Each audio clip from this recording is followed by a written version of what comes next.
విజయవాడ నగరంలో భారీ వర్షం కురిసింది. ఉరుములు మెరుపులతో వాన పడింది. పలుచోట్ల లోతట్టు ప్రాంతాలు జలమయమయ్యాయి. భారీ వర్షానికి ఒక్కసారిగా వాతావరణం చల్లబడటంతో ప్రజలు ఉపశమనం పొందారు.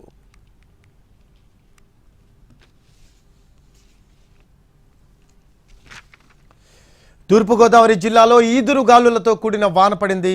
భారీగా వీచిన ఈదురు గాలుల వలన పలుచోట్ల చెట్లు నేలకొరిగాయి. తల్లాడ దేవరపల్లి జాతీయ రహదారిపై చెట్లు విరిగి రోడ్డు మీద పడింది. దీంతో సుమారు 3 కిలోమీటర్ల మేర ట్రాఫిక్ అంతరాయం కలిగింది.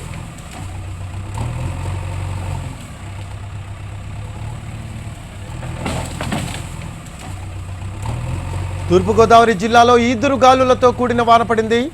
భారీగా వీచిన ఈదురు గాలుల వలన పలుచోట్ల చెట్లు నేలకొరిగాయి.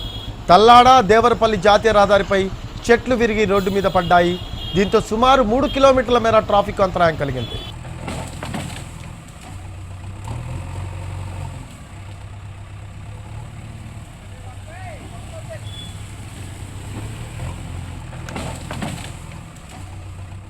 కాకినాడ జిల్లాలోని ఈదురు గాలులతో భారీ వర్షం కురిసింది. ఈదురు గాలుల ధాటికి సామర్లకోట కాకినాడ రోడ్డుపై భారీ చెట్టు విరిగిపడింది. దీంతో రాకపోకలకు తీవ్ర అంతరాయం కలిగింది.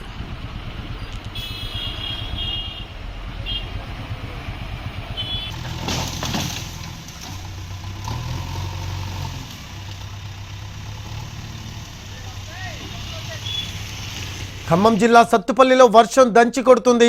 ఏకధాటిగా కురుస్తున్న భారీ వర్షానికి రోడ్లన్నీ జలమయమయ్యాయి. గత కొద్ది రోజులుగా ఉక్కపోతకు ఉక్కిరిబిక్కిరవుతున్న ప్రజలు ప్రస్తుత వర్షానికి ఉపశమనం పొందుతున్నారు.